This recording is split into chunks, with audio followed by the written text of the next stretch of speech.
Hello students, good evening to all of you. स्वागत आप सभी का अपने ज्ञान विहार के यूट्यूब चैनल पर। कैसे हैं आप लोग?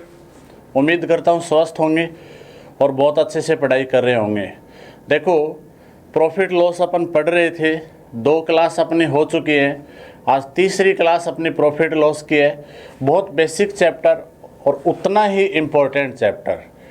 पूरा चैप्टर अपन परसेंटेज और रेशियो के ऊपर पढ़ने वाले हैं। लास्ट टाइप अपन ने जो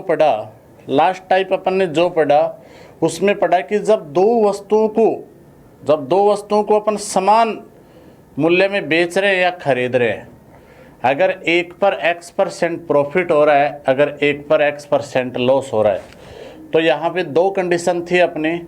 अगर दोनों को सेम में खरीद रहे हैं तो overall no profit no loss था। लेकिन जब दोनों को सेम मूल्य में बेच रहे हैं अपन, जब एसपी सेम हो, जब विक्रय मूल्य समान हो, तो कुल मिलाकर लॉस होगा। प्रॉफिट तो होगा ही नहीं, होगा तो लॉस ही होगा। वो कितना लॉस होगा? x²/100। बोलो क्लियर? तो उससे रिलेटेड अपन आगे बढ़ते हैं। देखो ध्यान देना,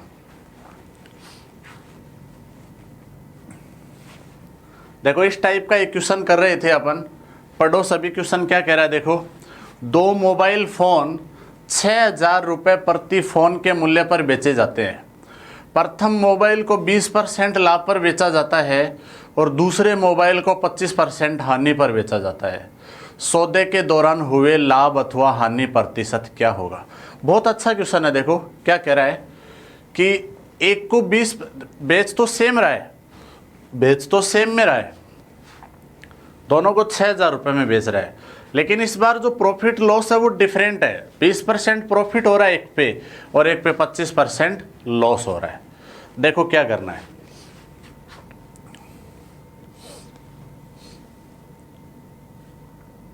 और छोटा कर देता हूं मैं।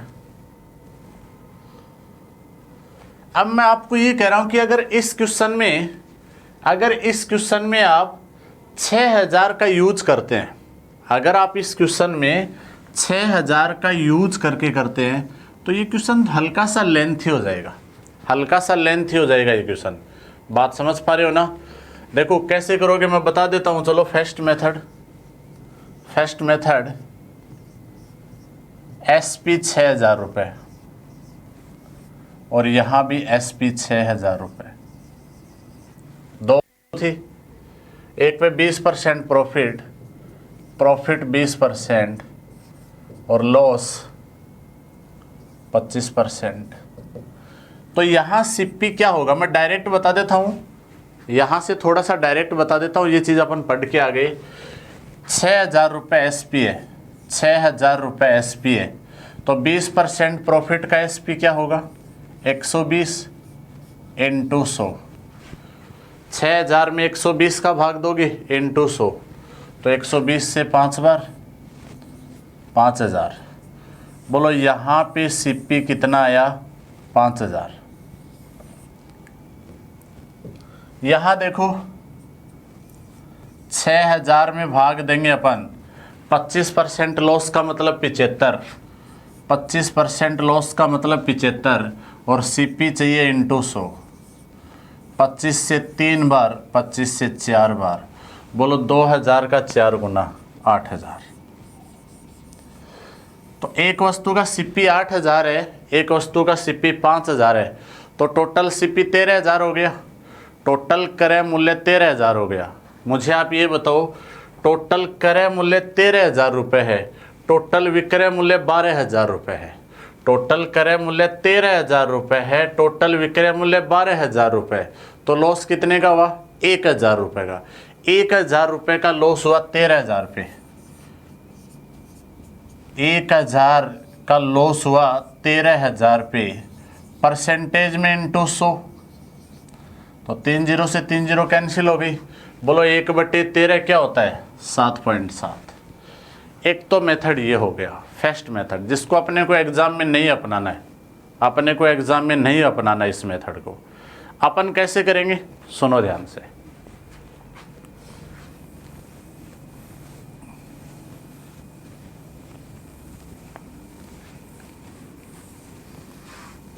ध्यान दो सभी, बहुत अच्छा। सेकेंड मेथड, 6000 को अपने को काम में ही नहीं लेना। आप ये बताओ, एक तरफ लिखेंगे सीपी, एक तरफ लिखेंगे एसपी। ये क्रय मूल्य, ये विक्रय मूल्य। आप मुझे बताओ 20%, 20% का फ्रैक्शन 1/5 और 25%, 25% का फ्रैक्शन 1/4। आप मुझे ये बताओ, ये 20% लाभ है तो 5 में 1 जोड़ देंगे, 5 में 1 जोड़ दो, 6 हो गया। ये 25% लॉस है, 4 में 1 घटा दो, 3 हो गया। बोलो यहाँ तक कोई डाउट? बहुत आसान है, देखो कैसे करेंगे अपन। ये प्रॉफिट है, अगर ये प्रॉफिट है 5 में 1 जोड़ दो, ये लॉस है 4 में 1 घटा दो। बट्टे वाली सिप्पी होती है हमेशा, बट्टे वाला क्रय मूल्य है। अब उसने क्या बोला कि दोनों को सेम में बेचा अपन ने। अगर दोनों को सेम में बेच रहे हैं तो यहाँ भी दोनों को अपन सेम में ही बेचेंगे। विक्रय मूल्य सेम होना चाहिए, जबकि यहाँ तो अलग अलग है। बोलो विक्रय मूल्य 3 को 6 बनाना चाहते हैं अपन। अगर विक्रय मूल्य 3 को 6 बनाना चाहते हैं तो डबल कर दो, तो ये पूरी लाइन डबल हो जाएगी। आप बताओ, टोटल विक्रय मूल्य 6 और 6 12, टोटल क्रय मूल्य 8 और 5 13। बोलो कितने का लॉस हो गया? 1 का लॉस हो गया। 1 का लॉस हो गया कितने पे? 13 पे, इंटू 100। बोलो क्या आंसर आएगा? 7.7%। तो मैं उम्मीद करता हूँ समझ पाए होंगे आप इस क्वेश्चन को। 6000 का इस क्वेश्चन में कोई यूज नहीं है, कोई काम नहीं लेंगे अपन। 6000 को अपन डायरेक्ट फ्रैक्शन मेथड पे कर देंगे। बस आपको इतना सा याद रखना है इस क्वेश्चन में कि अगर विक्रय मूल्य सेम है, अगर एसपी सेम है, तो अपने को एसपी सेम बनाना है। और ये अपन जो तरीका अपना रहे हैं, आज मैं कई क्वेश्चनों में इसको यूज में लेने वाला हूँ। तो उम्मीद करता हूँ आप समझ पाए होंगे। चलो आगे बढ़ते हैं। देखो क्या कह रहा है, पढ़ो सभी क्वेश्चन। एक मकान तथा एक दुकान, एक मकान तथा एक दुकान प्रत्येक को 1 लाख रुपए में बेचा गया। मकान पर 20% की हानि तथा दुकान पर 20% लाभ रहा। कुल सौदे का परिणाम क्या हुआ? और ऑप्शन देख रहे हैं आपके उस पास किस प्रकार से, no loss no profit. Gain का मतलब प्रॉफिट होता है, ठीक है। प्रॉफिट का 1/24 लाख, लॉस का 1/12 लाख, लॉस का 1/18 लाख। बोलो क्लियर? तो सुनो,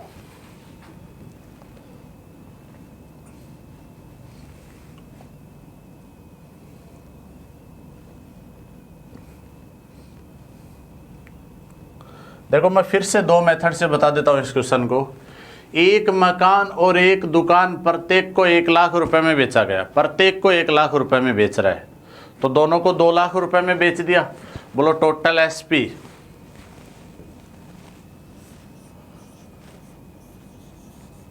टोटल एसपी 2 लाख। बोलो हाँ या ना? टोटल एसपी 2 लाख है। अब ये क्या करें, पहले को 20% प्रॉफिट पर। अब आप डायरेक्ट बताओ, ये सीपी और ये एसपी, 20% का फ्रैक्शन 1/5 होगा। प्रॉफिट है तो 5 से 6 हो जाएगा, प्रॉफिट है तो 5 से 6 हो जाएगा।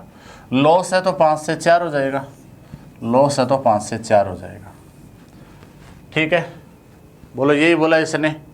अब मुझे एक बात बताओ,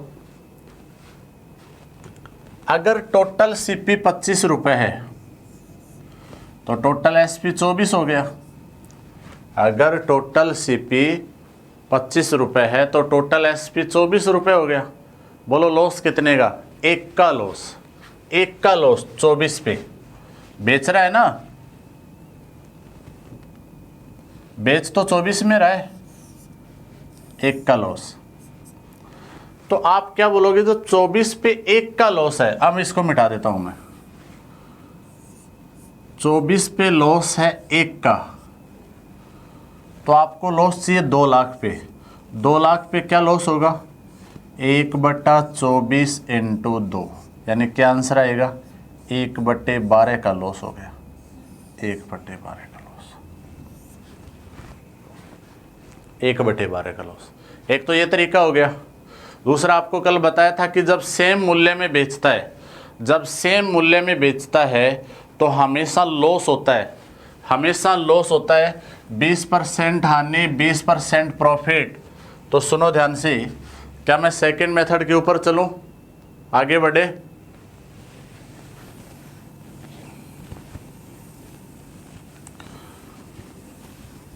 देखो प्रैक्टिस बहुत ज़रूरी है, डेली बार बार रिवीजन करोगे तो ही ये चीज़ें आपके इम्प्रूवमेंट होंगे।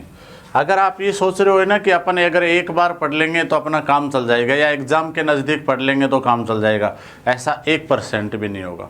अपने को बार बार चीज़ें पढ़नी पड़ेंगी, और कितनी बार पढ़नी पड़ेंगी, तब तक पढ़ते रहना पड़ेगा जब तक अपने को सिलेक्शन नहीं मिलता है। अब कब सिलेक्शन मिलता है ये आपके ऊपर डिपेंड है कि आप अच्छे से कितनी बार पहले पढ़ लेते हो या कितने टाइम में पढ़ते हो। ठीक है, तो सुनो, बोलो अपन ने पढ़ा था कि लॉस होगा 20 का स्क्वायर बटा 100, 4% का लॉस होगा। 4% का मतलब 1/25 होता है, 4% का मतलब 1/25 होता है, यानी 25 पे 1 का लॉस। कितने में बेचा? 24 में। तो वही बात आ गई। अब अगर 24 पे 1 का लॉस हो रहा है, आप बोलोगे 24 क्यों ले रहे हैं आप, 25 क्रय मूल्य क्यों नहीं ले रहे? अरे 2 लाख रुपए में बेच रहा है, 2 लाख रुपए विक्रय मूल्य है। अगर 2 लाख रुपए विक्रय मूल्य है तो यहाँ भी अपने को विक्रय मूल्य लेना पड़ेगा। ये देखो क्रय मूल्य है आपका, ये आपका विक्रय मूल्य है, ये क्रय मूल्य है और ये विक्रय मूल्य है, और ये लॉस है 1 रुपए का लॉस। 4% ये कहता है कि हर 25 पे 1 का लॉस है, 4% ये कहता है हर 25 पे 1 का लॉस है। तो बोलो 24 में बेचते ही 1 का लॉस हो गया, तो 2 लाख में बेचने पर क्या लॉस होगा? 1/24 × 2, यानी 1/12 का लॉस हो जाएगा। 1/12। बोलो क्लियर? समझ पाई? इस टाइप को आप समझ रहे हैं? बोलो कि जब एसपी सेम होता है तो किस किस तरह से क्वेश्चन पूछेगा आपको। बहुत अच्छा क्वेश्चन। इस टाइप के भी क्वेश्चन पढ़ रहे थे अपन कल। रुपए और क्वांटिटी, रुपए और क्वांटिटी से रिलेटेड मैं क्वेश्चन लेके आया था आपके सामने। बोलो हाँ या ना। देखो क्या कह रहा है, एक फल विक्रेता ने x अमरूद y रुपए में खरीदे और y अमरूद x रुपए में बेचे। यदि x बड़ा है y से तो क्या हुआ? बहुत अच्छा क्वेश्चन। देख लो आप क्या आंसर दोगे आप, सभी ध्यान दे लो आप।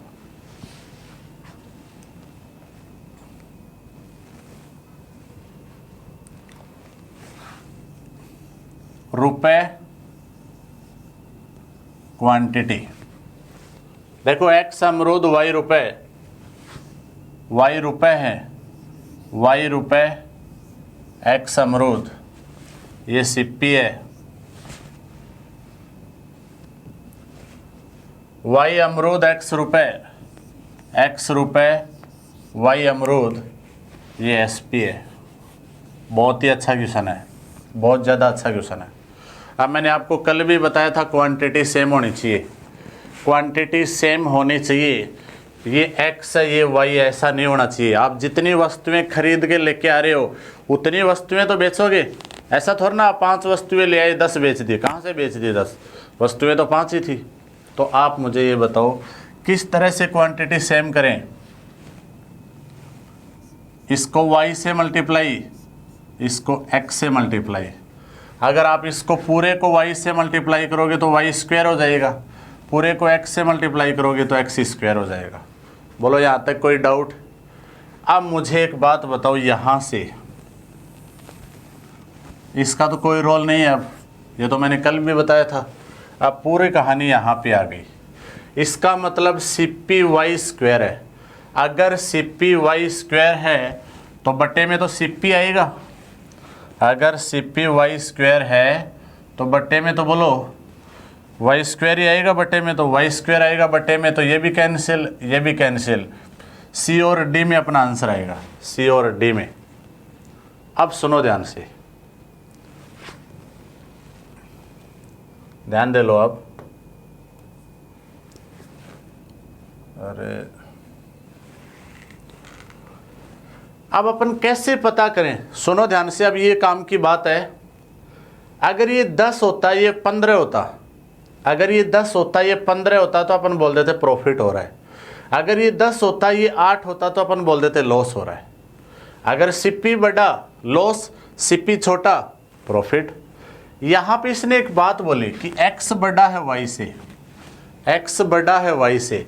अगर x बड़ा है y से, अगर SP बड़ा है CP से तो प्रॉफिट होगा, तो 100% प्रॉफिट होगा। कितने का प्रॉफिट होगा, ये बड़ा है इससे, प्रॉफिट होगा x² माइनस y², और बट्टे में क्या आएगा y² इंटू 100। तो कौन सा ऑप्शन होगा, डी ऑप्शन अपना आंसर आ जाएगा, डी ऑप्शन। तो एक सिंपल सा क्वेश्चन था, फिर से देखना इसको, ठीक है। यहाँ पे पता करना है कि छोटा बड़ा कौन सा है, सीपी बड़ा है या एसपी बड़ा है, सीपी छोटा है या एसपी छोटा है, वहीं से अपने को पता चलेगा प्रॉफिट होगा या लॉस होगा। बोलो आगे बढ़े। देखो अब टाइप चेंज हो गया, अब यहाँ से अब टाइप चेंज हो गया आपके पास। क्वेश्चन क्या है देखो, ध्यान देना। दो घड़ियों के विक्रय मूल्य बराबर हैं, एसपी तो अब भी इक्वल है। एक घड़ी को 15% हानि पर बेचा गया, दूसरी घड़ी को 19% प्रॉफिट पर बेचा गया। यदि दोनों घड़ियों का कुल क्रय मूल्य 480 रुपये हो तो बताओ प्रत्येक घड़ी का क्रय मूल्य क्या होगा। बहुत अच्छा क्वेश्चन है, देखो मैं किस तरह से बताता हूँ आपको, समझने की कोशिश करना। यहाँ से फिर से मैं अलग अलग मेथड से बता देता हूँ। एसपी सेम है, पहले घड़ी को 15% हानि पर, देखो सीपी एसपी 15% का फ्रैक्शन 3/20 होगा। कैसे आएगा, 15 में 100 का भाग दो, 15 में 100 का भाग दोगे 3/20 आएगा। लॉस हो रहा है, 20 में 3 घटा दो, 20 से 17 लॉस हो रहा है, यानी 20 से 17। बोलो क्लियर। अब आ रहा है 19%, 19% का फ्रैक्शन 19/100 ही होगा, क्योंकि ये कटेगा नहीं। 19% का फ्रैक्शन 19/100 ही होगा। तो ये प्रॉफिट है, ये प्रॉफिट है, तो 100 से कितना 119, 100 से कितना 119। बोलो क्लियर यहाँ तक। अब उसने बोला कि दोनों का विक्रय मूल्य बराबर है, क्या एसपी सेम है क्या, क्या एसपी सेम है क्या, बोलो हाँ या ना। आप बोलोगे एसपी सेम नहीं है तो क्या करें, 17 119 बन जाए। क्या 17 की टेबल में 119 आता है, आप बोलोगे 7 बार आता है। 17 × 7 119, 20 × 7 140। तो बोलो 140 और 100 240, और ये कितना हो गया, एसपी से तो कोई मतलब ही नहीं है। अब अपन कह रहे हैं कुल क्रय मूल्य 240, क्वेश्चन कह रहा है कुल क्रय मूल्य 480। अपन कह रहे हैं कुल क्रय मूल्य 240, क्वेश्चन कह रहा है कुल क्रय मूल्य 480। आप बोलोगे 240 की वैल्यू कितनी है, 480, तो दुगना है क्या। अगर ये क्रय मूल्य दुगना है तो ये भी दुगना होंगे फिर। तो बोलो 140 को 2 से गुणा करो 280, और 100 को दुगना करो 200, तो ऑप्शन आएगा 280 और 200। एक तो ये तरीका, एक तो ये तरीका। ये मैं मेथड इसलिए बता रहा हूँ कि अपने को हर मेथड आना चाहिए। कोई क्वेश्चन कहाँ से जल्दी होगा, कोई क्वेश्चन कहाँ से जल्दी होगा, तो हर मेथड जब अपने को आएगा तो दूसरी बात, अपन क्वेश्चन को देखते ही जब बताएंगे कि ये कौन से मेथड से तुरंत होगा, तो अपन एग्ज़ाम को फाइट कर पाएंगे फिर। बोलो क्लियर, आगे बढ़े। और कैसे कर सकते हैं, ध्यान दो, और कैसे कर सकते हैं।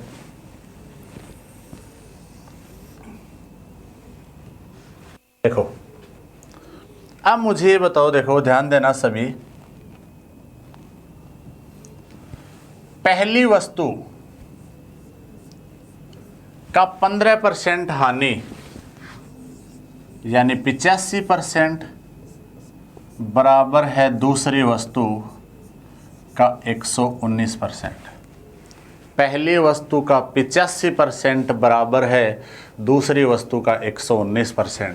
क्या बोला? विक्रय मूल्य बराबर है, एसपी सेम है। पहली वस्तु का विक्रय मूल्य 85% है, दूसरी वस्तु का विक्रय मूल्य 119% है और ये बराबर है। तो कैसे सॉल्व करोगे? कैसे सॉल्व करोगे? परसेंटेज कैंसिल हो गया, 17 से 5 बार, 17 से 7 बार। इसका मतलब फर्स्ट अनुपात सेकंड क्या आया? 7:5। उल्टा हो जाएगा रेशियो, रेशियो हमेशा उल्टा हो जाएगा। फर्स्ट अनुपात सेकंड क्या होगा? 7:5। बोलो 480 के टुकड़े करने हैं, 480 के टुकड़े करने 7:5 में। ये मिक्सचर एंड एलिगेशन में बता चुका मैं। 12 का भाग दो 40 बार, 40 × 7 280, 40 × 5 200। यहाँ से भी अपन कर सकते हैं।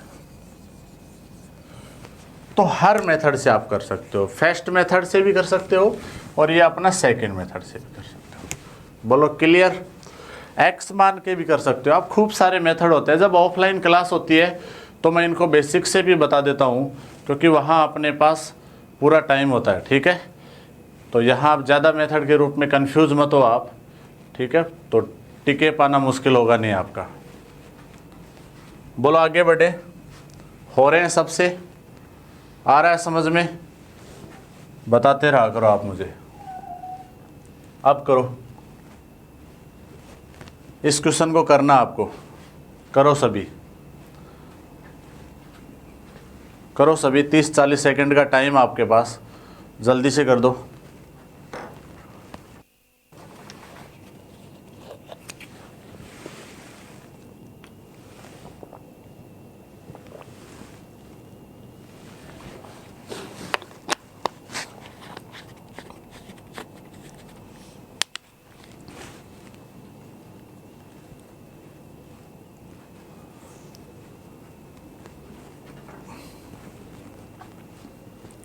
देखो कैसे करेंगे, सुनो सभी। क्वेश्चन पढ़ लिया सबने?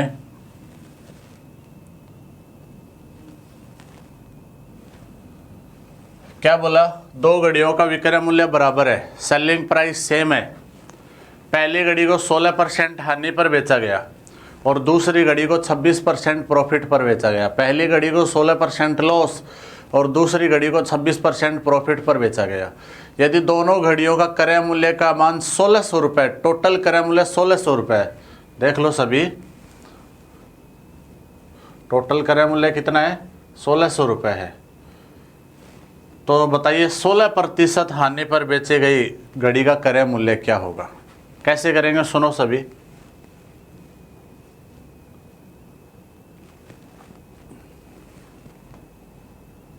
चला जाए यार, सुनो सभी।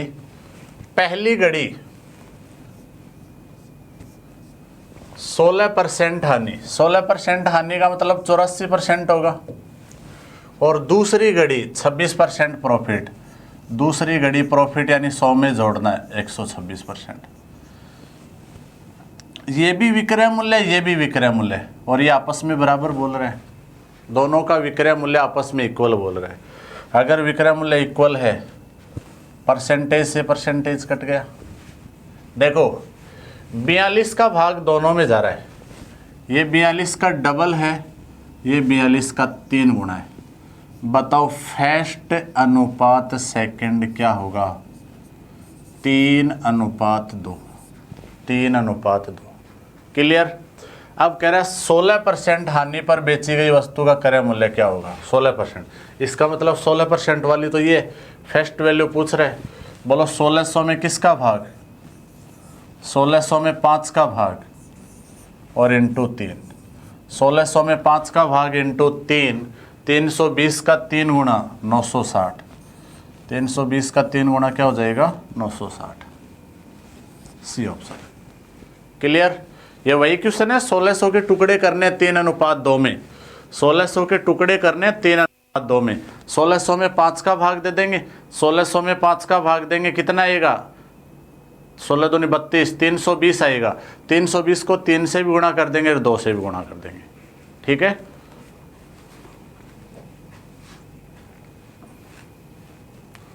करो, देखिए, लगाओ थोड़ा बहुत दिमाग। अरे करो, सभी क्वेश्चन को करना सीखो।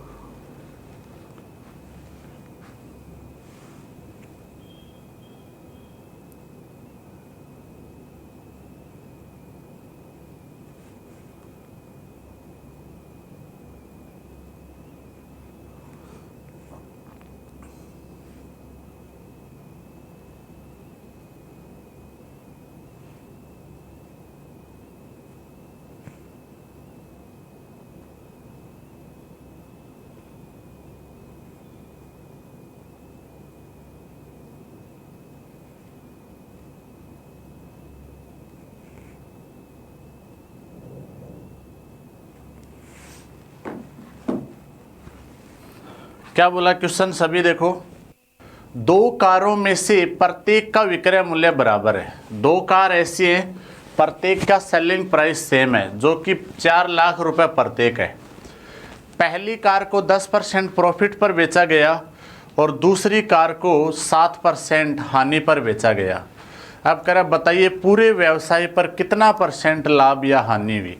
मुझे आप ये बताओ, रियल प्रॉफिट लॉस के लिए तो आपके पास सीपी होना ज़रूरी है।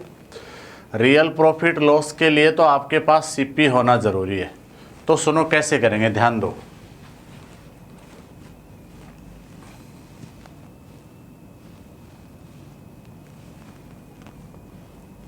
देखो और छोटा कर देता हूं, चलो।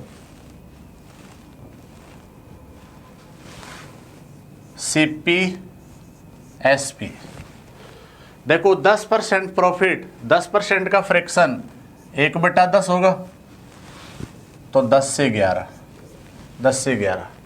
7% लॉस, 7% लॉस, 7% का फ्रैक्शन 7/100 ही होगा।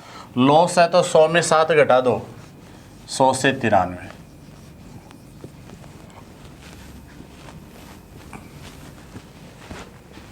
अब उसने क्या बोला, सुनो। अब इंपॉर्टेंट बात है कि दोनों की सेलिंग प्राइस सेम है, दोनों का विक्रय मूल्य बराबर है। अगर दोनों का विक्रय मूल्य बराबर है, एसपी सेम है, बस तो अपने को एक ही काम करना है, बस कि इस एसपी को सेम करना है। इन दोनों को बराबर कैसे करें, इसको इंटू 93 कर दो, इसको इंटू 11 कर दो, तो ये पूरा इंटू 93 होगा, ये पूरा इंटू 11 होगा। लाइन तो पूरी मल्टीप्लाई होगी ना, ये तो अपन सीख गए अभी तक कि एक डाटा को मल्टीप्लाई नहीं करेंगे अपन, पूरी लाइन मल्टीप्लाई होगी। आप बोलोगे 93 से मल्टीप्लाई क्यों किया। 93 से मल्टीप्लाई इसलिए किया कि मुझे एसपी सेम करना है, विक्रय मूल्य सेम करना है, क्योंकि सबका विक्रय मूल्य बराबर है, सबका विक्रय मूल्य बराबर है।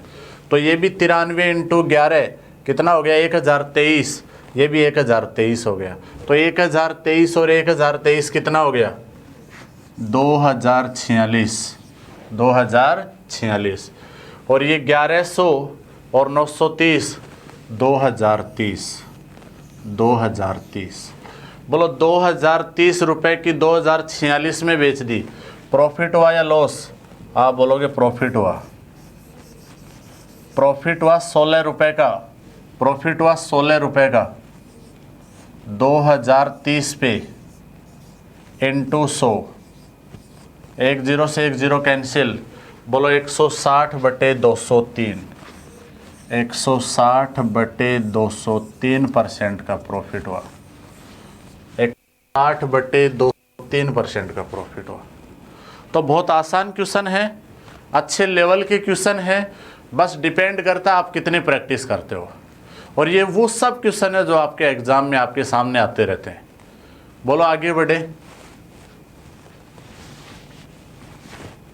देखो आप, डिफरेंट टाइप का क्वेश्चन है, डिफरेंट टाइप का क्वेश्चन क्या कह रहा है, पढ़ो सभी क्वेश्चन को। बोलो समझ पा रहे हो सभी। बहुत धीरे धीरे पढ़ रहे हैं अपन, ऐसी कोई जल्दबाजी नहीं कर रहे कि ऐसे बस जल्दी जल्दी सिलेबस करवाया काम खत्म। हर स्टूडेंट को ध्यान में रखते हो। बहुत सारे गरीब स्टूडेंट हैं जो फर्स्ट टाइम पढ़ रहे हैं, या जिनको पढ़े हुए काफ़ी टाइम हो गया, गैप हो गया, क्योंकि घर पे अभी आपको टाइम नहीं मिल पा रहा बिल्कुल भी, ठीक है ना। बोलो क्या काम है, काम तो कुछ भी नहीं है, लेकिन फिर भी टाइम नहीं है बस, ठीक है ना। इसलिए तो अपन आराम से पढ़ रहे हैं, धीरे धीरे समझते हुए चीज़ों को। राकेश प्रतिशत लाभ को विक्रय मूल्य पर निर्धारित करता है। सुन लो ढंग से, राकेश है प्रॉफिट को विक्रय मूल्य पर कर रहा है, इसका क्या मतलब हुआ? इसका मतलब ये हुआ बट्टे वाली संख्या विक्रय मूल्य होगी। इसका मतलब ये हुआ बट्टे वाली संख्या विक्रय मूल्य होगी। और रमेश क्रय मूल्य पर करता है, इसका मतलब रमेश वाले में बट्टे वाली संख्या क्रय मूल्य होगी। दोनों के प्रॉफिट का डिफरेंस 150 रुपये है। उन दोनों का विक्रय मूल्य समान था। राकेश 25% लाभ कमाता है और रमेश 20% लाभ कमाता है। उनकी सेलिंग प्राइस बताइए, विक्रय मूल्य क्या होगा? बहुत अच्छा क्वेश्चन है। एक बार क्वेश्चन को आप खुद ही पढ़ो, एक बार क्वेश्चन को आप फिर से खुद ही पढ़ो, बहुत अच्छा क्वेश्चन। देखो कर दो छोटा क्वेश्चन।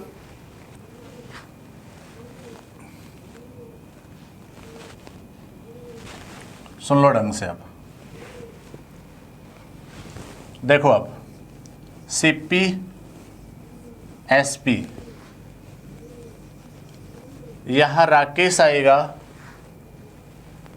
और यहां रमेश आएगा। अब सुनो सभी, देखो क्या कह रहा है, बस यही आपको आना चाहिए कि राकेश को 25% प्रॉफिट हो रहा है, 1/4। राकेश को 25% प्रॉफिट हुआ। अब उसने स्टार्टिंग में क्या बोला कि राकेश प्रतिशत लाभ को विक्रय मूल्य पर निर्धारित करता है। इसका मतलब ये एसपी है, ये एसपी है। अगर 4 रुपये एसपी है राकेश का, अगर राकेश का 4 रुपये एसपी है, 4 रुपये में बेच रहा है, अगर राकेश 4 रुपये में बेच के भी 1 रुपये का लाभ कमा रहा है, इसका मतलब राकेश का सीपी कितना? 3 रुपये। ये मैं लास्ट वीडियो में बहुत अच्छे से बता चुका कि जब बट्टे वाली संख्या एसपी हो जाए तो प्रॉफिट में माइनस करते हैं। प्रॉफिट में क्या करते हैं? माइनस, उल्टा करते हैं कंप्लीटली। जिसको नहीं पता वो पीछे के वीडियो देखे। फिर बोला रमेश को 20% प्रॉफिट हो रहा है, 20% का फ्रैक्शन 1/5, लेकिन रमेश तो क्रय मूल्य पर ही करता है, रमेश तो क्रय मूल्य पर ही करता है। इसका मतलब क्रय मूल्य 5 रुपये, 1 रुपये का प्रॉफिट, विक्रय मूल्य 6 रुपये। क्रय मूल्य 5 रुपये, विक्रय मूल्य 6 रुपये। यहाँ तक कोई डाउट? ये क्रय मूल्य है। अगर ये क्रय मूल्य होता है तो प्रॉफिट पे जोड़ते हैं, अगर ये विक्रय मूल्य होता है तो प्रॉफिट पे घटाते हैं। नॉर्मल सी बात है। अब इसको मिटा देता हूँ। यहाँ तक कोई डाउट? अभी तक अपन ने कुछ नहीं लिखा। मैं फिर से बोल रहा हूँ, क्वेश्चन की शुरुआत भी नहीं की अभी अपन ने। प्रॉफिट परसेंटेज को अपन ने डिवाइड किया है, 25%, 20% को अपन ने तोड़ के लिखा है। अब इसने बहुत शानदार बात बोली थी कि दोनों का विक्रय मूल्य समान है, दोनों का विक्रय मूल्य समान है। बोलो विक्रय मूल्य सेम है क्या? आप बोलोगे नहीं है दोनों का विक्रय मूल्य सेम, तो करो सेम, 12 बना दें, इंटू 3 12 हो जाएगा, इंटू 2 12 हो जाएगा। हो गया 12। तो ये पूरी लाइन इंटू 3 होगी, ये पूरी लाइन इंटू 2 होगी। बोलो क्लियर?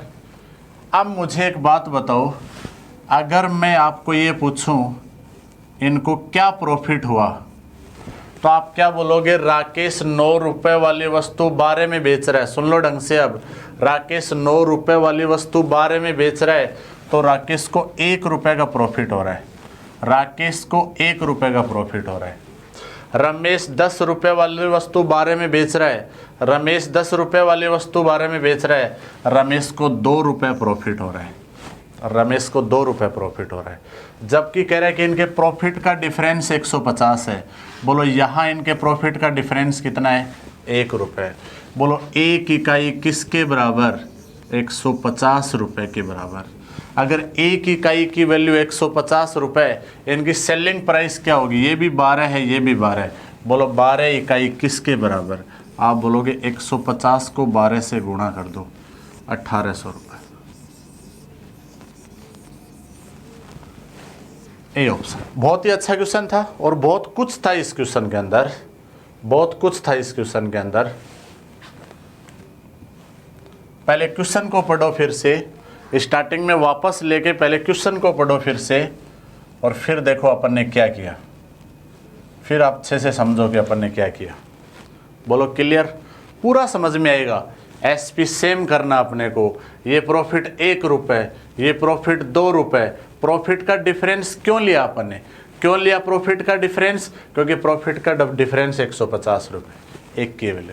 बहुत आसान तरीके से समझ रहे हैं अपन। इनके तरीके और भी हैं, अलग अलग है, लेकिन मैं वो तरीका अपना रहा हूँ जिससे क्वेश्चन को आसान बन जाए, आपको समझने में बहुत दिक्कत ना हो, एग्जाम में बहुत जल्दी अपन कर पाए। बोलो क्लियर? आगे बढ़े।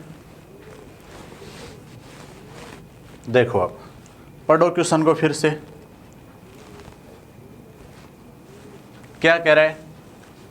एक व्यक्ति 2 घोड़ों को 1710 रुपये में बेचता है। एक व्यक्ति 2 घोड़ों को 1710 रुपये में बेचता है।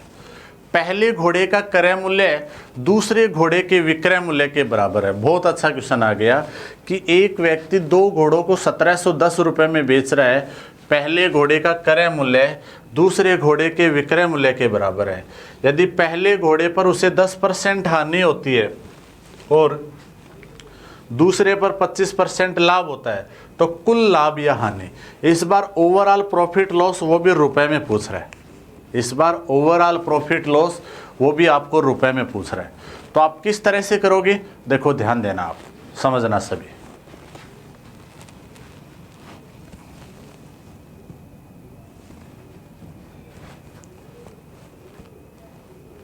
सबसे पहले 10% लॉस, सुनो ध्यान से।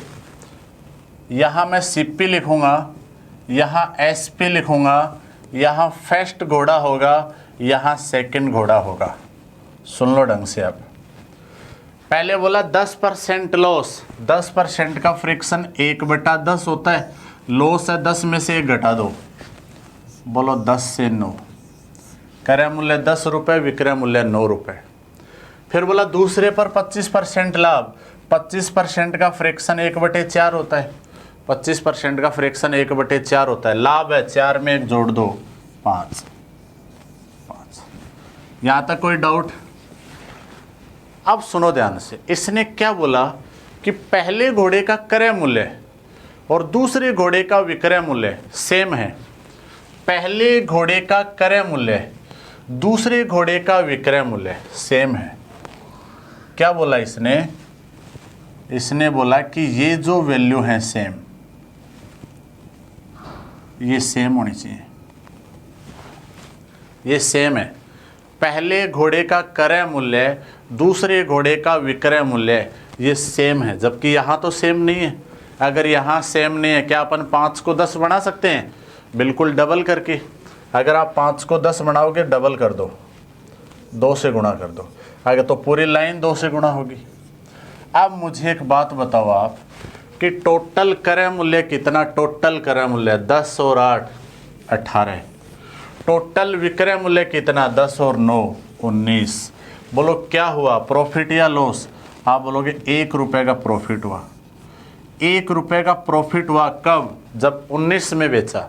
19 में बेचा तो 1 रुपये का प्रॉफिट हुआ, जबकि वो 1710 में बेच रहा है।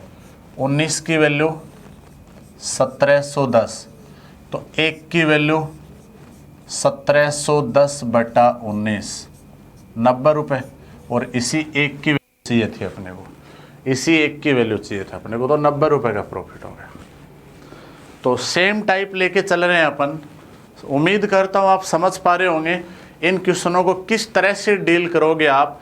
बहुत आसान लैंग्वेज में और बहुत आसान तरीके से अपन इनको पढ़ रहे हैं। बस डिपेंड करता है कि परसेंटेज और फ्रैक्शन में आपकी कितनी पकड़ है। फ्रैक्शन बनाने आते हैं या नहीं, परसेंटेज बनाने आते हैं या नहीं। बोलो समझ पा रहे हो आप मेरी बातों को? क्या आगे बढ़े अपन? अरे बोलो हाँ या ना। ठीक है, बहुत अच्छा क्वेश्चन, बहुत ही अच्छा क्वेश्चन है। देखो सभी पढ़ो क्वेश्चन को। 31 नंबर क्वेश्चन, 31 नंबर क्वेश्चन क्या कह रहा है कि एक दुकानदार के पास एक ही क्रय मूल्य की 11 पुस्तक है। फिर से सुन लो, एक दुकानदार के पास एक ही मूल्य की 11 पुस्तक है। वह पहली पुस्तक को एक निश्चित मूल्य पर बेचता है। वह पहली पुस्तक को एक निश्चित मूल्य पर बेचता है, फिर उसके बाद वह दूसरी पुस्तक को पहली पुस्तक के विक्रय मूल्य से 1 रुपये कम में बेचता है। मान लो 2 बुक थी अपने पास, मान लो ये 2 बुक है, बुक तो अभी नहीं है मेरे पास, क्या दिखाऊं आपको।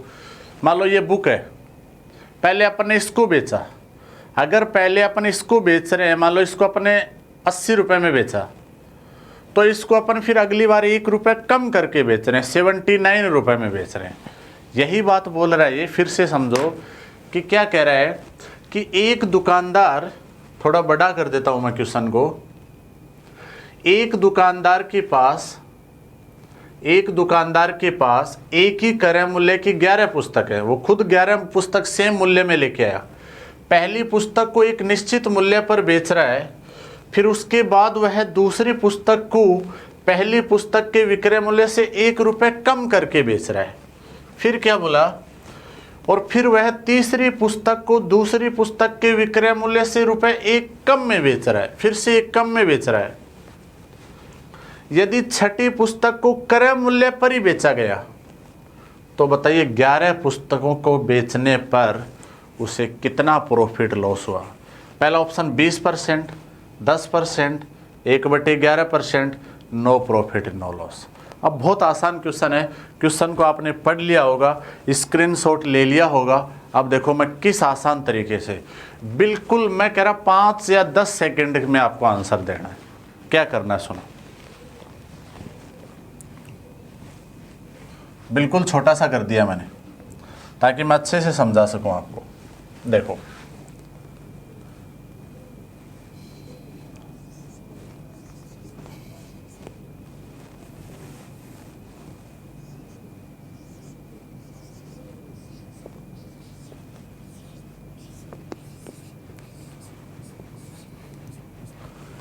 ये 11 पुस्तक, आसान, बहुत आराम से समझाऊंगा मैं आपको।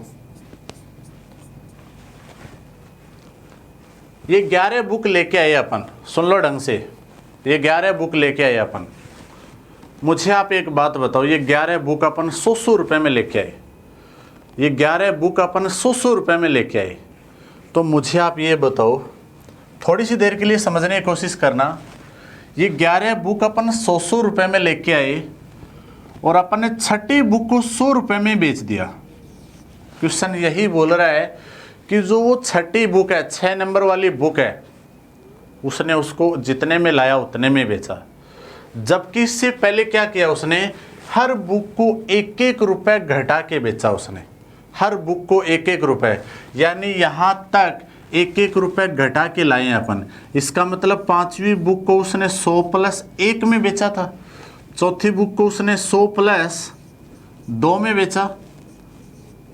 पहले समझना, 100 + 3, 100 + 4, 100 + 5। आप बोलोगे आप ये 100 कहाँ से लेके आए? ये अपन ने मान लिया कि अपन दुकानदार हैं और अपन खुद हर बुक को 100 रुपये में लेके आए। अपन दुकानदार हैं और अपन खुद हर बुक को 100 रुपये में लेके आए। सबसे पहले शुरुआत की अपन ने 1 नंबर बुक को बेच दिया, कितने में बेच दिया नहीं पता अपने को। अगली बुक को अपन ने 1 रुपये कम में बेचा, दूसरी नंबर बुक को। फिर तीसरी बुक को अपन ने फिर से 1 रुपये कम में बेचा, चौथी बुक को फिर से अपन ने 1 रुपये कम में बेचा, 5वीं बुक को फिर से अपन ने 1 रुपये कम में बेचा, और छठी बुक को फिर से 1 रुपये कम में बेचा। और जब छठी बुक को अपन ने फिर से 1 रुपये कम में बेचा तो छठी बुक का मूल्य उतना ही आया जितना अपन दे के आए थे। इसका मतलब अपन छठी बुक को 100 रुपये में बेचा। अगर छठी बुक को 100 रुपये में बेच रहे हैं, जो 5वीं बुक से 1 कम है, इसका मतलब ये 100 + 1 है। अगर 5वीं बुक चौथी बुक से 1 कम है, इसका मतलब ये 100 + 2 है। मेरी बात को आप समझ पाए होंगे आप। इसका मतलब 7वीं बुक में फिर से उसने 100 में से 1 घटा दिया, 8वीं बुक में उसने फिर से 100 में से 2 घटा दिए, 9वीं बुक में उसने फिर से 100 में से 3 घटा दिए, और 10वीं बुक में उसने फिर से 100 में से 4 घटा दिए, और लास्ट बुक में उसने फिर से 100 में से 5 घटा दिए। हर बार वो यहाँ से 1-1 रुपये घटाता ला रहा है। अपन यहाँ वाली वैल्यू तो नहीं पता कर सकते स्टार्टिंग में, लेकिन अपन यहाँ से ऊपर जा सकते हैं और यहाँ से नीचे भी आ सकते हैं। तो आपने क्या देखा, यहाँ 1 रुपये का प्रॉफिट हुआ। अगर यहाँ 1 रुपये का प्रॉफिट हुआ तो यहाँ 1 रुपये का लॉस हो गया। यहाँ 2 रुपये का प्रॉफिट, 2 रुपये का लॉस, 3 रुपये का प्रॉफिट, 3 रुपये का लॉस, 4 रुपये का प्रॉफिट, 4 रुपये का लॉस, 5 रुपये का प्रॉफिट, 5 रुपये का लॉस। तो आप मुझे खुद बताओ अपने को क्या हुआ? No profit no loss. No profit no loss अपना आंसर होगा। तो मैं उम्मीद करता हूँ आप समझ पाए होंगे इस क्वेश्चन को। कुछ भी नहीं है, बस अपन ने कोई इतना भी नहीं लिखना है, आप इसको कुछ भी मान सकते हो, 100 की जगह ए मान सकते हो, एक्स मान सकते हो, कुछ भी मान सकते हो। बोलो क्लियर? चलो आगे बढ़ते हैं। अलग टाइप का क्वेश्चन आ गया, ठीक है, अलग टाइप का क्वेश्चन आ गया, सुनो ध्यान से, देखो। तो चलो इनको फिर से देखना, आज अपन इतना ही पढ़ेंगे, क्योंकि अभी मैं जो नया टाइप लूँगा, वो फिर से थोड़ा सा 4 से 5 क्वेश्चन किए बिना अभी मैं एक क्वेश्चन करा दूंगा, फिर नेक्स्ट क्लास में उसको फिर से पूरा कराना पड़ेगा। तो इससे अच्छा अपन अगली क्लास से शुरू कर लेंगे। देखो मैं फिर से बोल रहा हूँ, आपको बार बार प्रैक्टिस करना पड़ेगा, और ये प्रैक्टिस हमने भी की है, बात समझ पा रहे हो ना। अगर आप एक ही चैप्टर को एग्जाम में जाने से पहले अगर आप एक ही चैप्टर को 5 से 6 बार प्रैक्टिस कर दोगे तो बिल्कुल आपकी स्पीड आएगी, वहाँ पे बहुत अच्छे से स्पीड आएगी। बार बार प्रैक्टिस करना पड़ेगा अपने को, एक ही इलाज है। और अगर आप ये सोच लोगे कि मुझे तो परसेंटेज आता है, मुझे तो प्रॉफिट लॉस आता है, तो आप उसकी फिर प्रैक्टिस नहीं कर पाओगे, और नहीं प्रैक्टिस करोगे तो आप फिर आपकी स्पीड नहीं आएगी। मेरी बात समझ पा रहे हो आप? बहुत बार बार प्रैक्टिस करो। और ये वो सब्जेक्ट है जो आपके full by full, out of out, 100/100, यानी पूरे में पूरे मार्क्स इसी सब्जेक्ट से बनते हैं। तो यहाँ से तो कम से कम अपने का 100% होके जाएं अपन, कि इस सब्जेक्ट से अपना एक भी मार्क्स नहीं कटना चाहिए, रीजनिंग से अपना 1% भी मार्क्स नहीं कटना चाहिए। तो जो 100% अपने को दे सकते हैं, वहाँ अपन बहुत अच्छे से प्रैक्टिस करें। बहुत लेवल के क्वेश्चन लेके आ रहा हूँ मैं, और उम्मीद करता हूँ कि आपकी उम्मीद के अनुसार हम चल रहे होंगे, ठीक है ना। अगर और भी कोई सुधार की ज़रूरत है तो आप कमेंट बॉक्स में कमेंट करके बताएं हमें कि किस तरह से हम और क्या करें जिससे आपको प्रॉफिट हो और घर बैठे आप अपनी तैयारी कर रहे हो ढंग से, ठीक है। तो बार बार रिवाइज करो। जो अभी तक जो टोटल वीडियो, जैसे अगर मैं बात करूँ मैथ्स के कम से कम 20+ वीडियो हो चुके, तो उन सबको रिवाइज करो बार बार। सिर्फ डाटा खर्च होगा आपका और कोई फीस नहीं लगेगी आपकी, ठीक है। तो सब चीज़ें आपके पास है, अवेलेबल है, प्रैक्टिस करो बार बार। ओके, आज अपन इतना ही पढ़ेंगे। Thank you.